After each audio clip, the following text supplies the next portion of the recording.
Fire the stove. Break out the pot and skillet. Break out the butter and grease up the pan. I'm coming with dinner as soon as I kill it. Hey now, say now. What's up, Solar System? It's your girl, Writeous Soul. And today, I'm actually going to be doing a reaction video. This particular reaction video is to a poem called Mental Health Barz. Check on your strong friends, is all I'm going to say. And it is by a spoken word artist. She tours. She's really, really dope. I've met her at a few poetry slams. She competes. She does workshops. She does everything, and she's so dope. Her name is Ebony Stewart.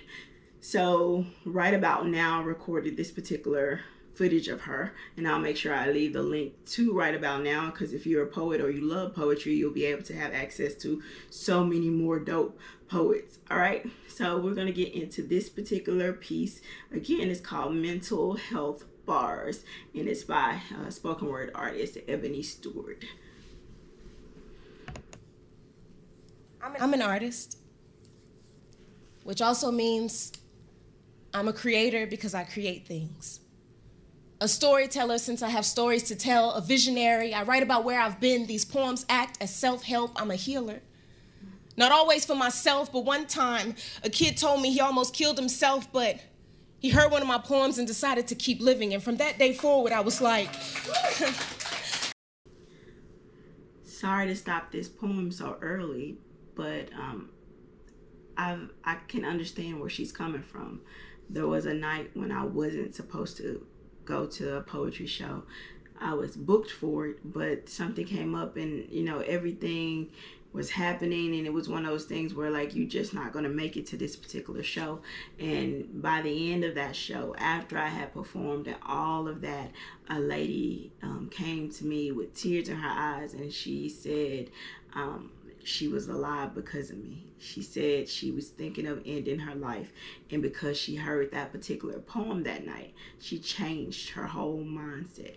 And it just goes to show you, what if the path had been altered and I had let whatever the circumstances were that were trying to prevent me from going to perform that night stop me from going. I wouldn't have been able to reach that particular soul. That particular individual would not have been able to experience what I brought to the table that day, which is important. When you have a meal cannot be whole at a table. Like if I have the corn that day and someone else has the meat, the entree for that day, and then someone else has the beverage and someone else has another side, the meal is only complete when we all bring it to the table. And so that's what I started looking at when I think of events. It's not that, oh, that person is better or that person is more or this person is less. It is simply we all have a meal that we have to bring to the table as poets. And missing one piece of the meal is important. Like when you miss that one piece of the meal, it's noticeable.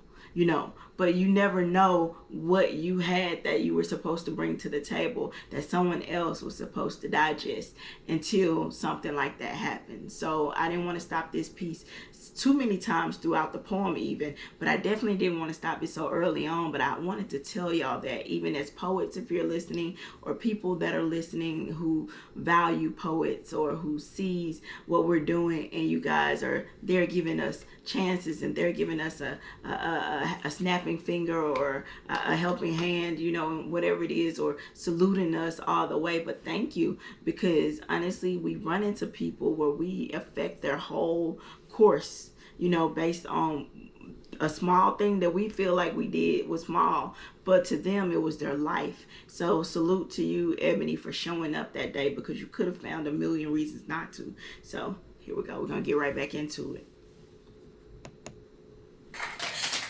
Today is a good day to keep someone alive. People ask me how I did it or how they should do it, and I'm sure if they're asking me about the kid or themselves, what I've come to learn is no one can tell when I'm not doing well but me. I get to travel across the country and do poems for a living like that's my job, and out of 50 states, I've performed in 47 of them. I read an article that said only 20% of people in the US are doing what they actually love, or whatever sad statistic it was, and I was like, my God, ain't damned nothing in me. I'm doing exactly what I've always wanted to do. So I must be blessed. Must be exemplifying all this miracle. I am stressed and winning. I look at and update my curriculum vitae daily, and I be like, damn, I'm surprised I even knew how to say that word. And ain't nobody wish nothing bad on me but me. Like everything I've ever wanted, I manifest, and at the end of each meditation, I ask the universe to make me undeniably enough. And people be mad happy when I show up. One time, I performed for 200,000 people and I didn't throw up. It was so cool and exhausting. Did you know I could touch what feels like 1 million people's energy and help them feel seen and go back to my hotel room feeling so fulfilled yet lonely? Yeah, it's amazing. Another time, I thought I was gonna marry this guy I had been with for like 6 years out of my life, but he said he hated my lifestyle, even though this is my life's work, because my work means I'm never home. But every time I came back, he was gone, as in emotionally unavailable. Mentally abused. Whoa. Every time I came home, he was gone, as in emotionally unavailable. When you date a poet, when you date an artist, whether that be a comedian, a musician, a variety act, it doesn't matter. When you date us and we're serious about our grind, you're about to run into some days where you won't be able to see us as often. You won't be able to hear from us as often. The text messages become delayed. In the beginning, I'll say I'm a grinder. If you sign up for that, then know I need you as a cheerleader. I need you as an assistant on some days. I need you as a mate. I need you as an audience member when I want to practice a poem or 2 or 3. As artists, we need you in so many different capacities, and it doesn't just stop at, lover. We need those rooting for us on the sideline. We need you, maybe surprising us at the hotel, or sending us flowers or whatever it is that we like. We need those things, because when you sign up for a grinder, you're going to get some missing time that you feel like you should have. But in the beginning, there is a lot of grinding that goes into building a name for yourself and trying to get your work out there so that it can be respected, or it could be purchased eventually. And then now you've built a name for yourself and you have the money coming in, and then some days that means we don't have a mate anymore, because somebody looks up and realizes, hey, I signed up for the wrong thing. So if you sign up to date an artist, just keep that in mind, that there are going to be some days and some nights where we're not going to be in that bed beside you, because the grind calls, the passion calls too. And the people that we can affect on this course are calling for us to do our job, to play our part at that table, to be whatever meal that we were supposed to bring to that table. So 1, I commend anyone dating an artist, and 2, for those who will come into our lives and be that mate for us, just know you're not going to just be that mate for us. And for some people, that's too much. They sign up for something they really can't handle, but that love and that lust and that infatuation in the beginning kind of just overpowers them. So keep that in mind when you're dating an artist, because there's so much that we have to deal with too. When we're on that stage, we can bless 1 million souls and ours still be weary, because we have to still do our job. Let's get back to Ebony. I have extreme PTSD from that unhealthy relationship, but someone asked me to do that one poem about that one time where he was mine. May you find a lover that helps you love yourself. May you find a lover that doesn't require you to give more to them than you have to give to yourself. Did I mention I paid off my student loans with poetry? Can't nobody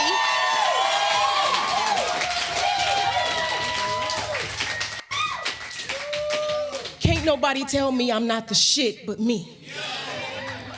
I get so sad sometimes, I think I'm losing my mind, and I must be, since I enrolled in graduate school this past May. I guess I returned to my oppressor. I am whoever the fuck I think I am, but I wish being a good person paid more. I heard it's the wounds people can't see that hurt the most, but I've seen sunsets that look like somewhere tomorrow. My heart is on fire, so I'm chasing the day. At night, I don't sleep, I grind. I've been in my prime like 9 times. I got so much love I give and keep giving. I have so much advice that are really opinions, or maybe they're just hard facts I haven't hardly learned yet. Did I mention that people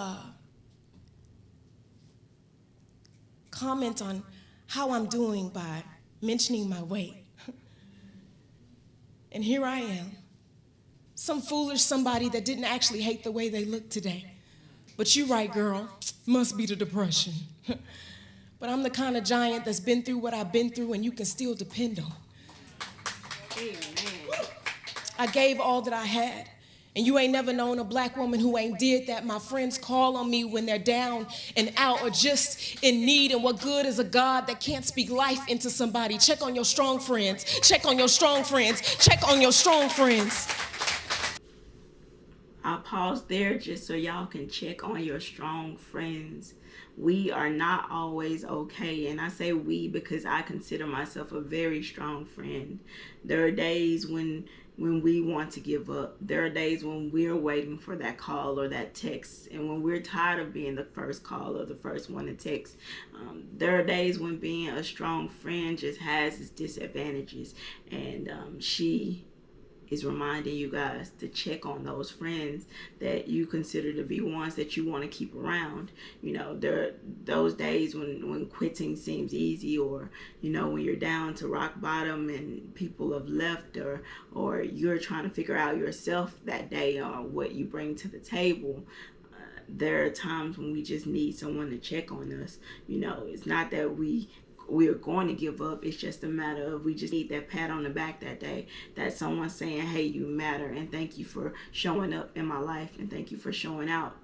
You know, so just remember, I pause, send that text to your strong friend. In fact, send that text to your friends that may not be as strong. Y'all done? Okay, because we need y'all doing that. We need to be looking out for each other at this stage. And these mental health bars are helping us. You know, that's giving us life. That's breathing life into us. So once you send that message, make sure you reply back. All right, let's get back to Ebony.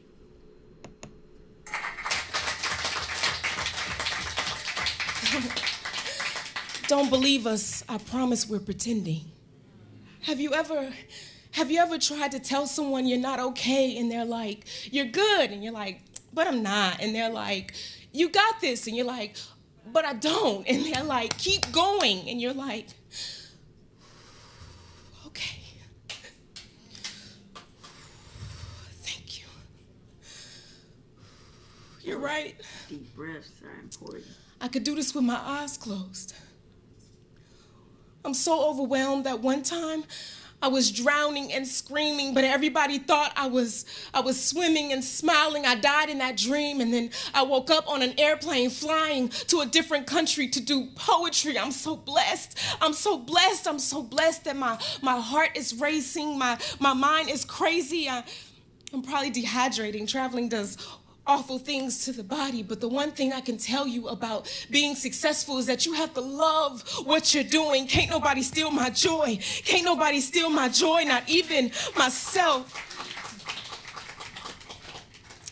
I heard that or someone said that if your path is more difficult, it's because your calling is higher. And so I say I be hero and legend. Nobody built like me, I designed myself. But every time I climb, my community get co-signed. Divinity defined. Cheers to the Most High. I just pray I leave something good behind. My name is Ebony Stewart. Thank you so much. No better ending than I just pray I leave something good behind. Out of all of our doing and out of all of the effort that we put forward, we just pray we leave something good behind.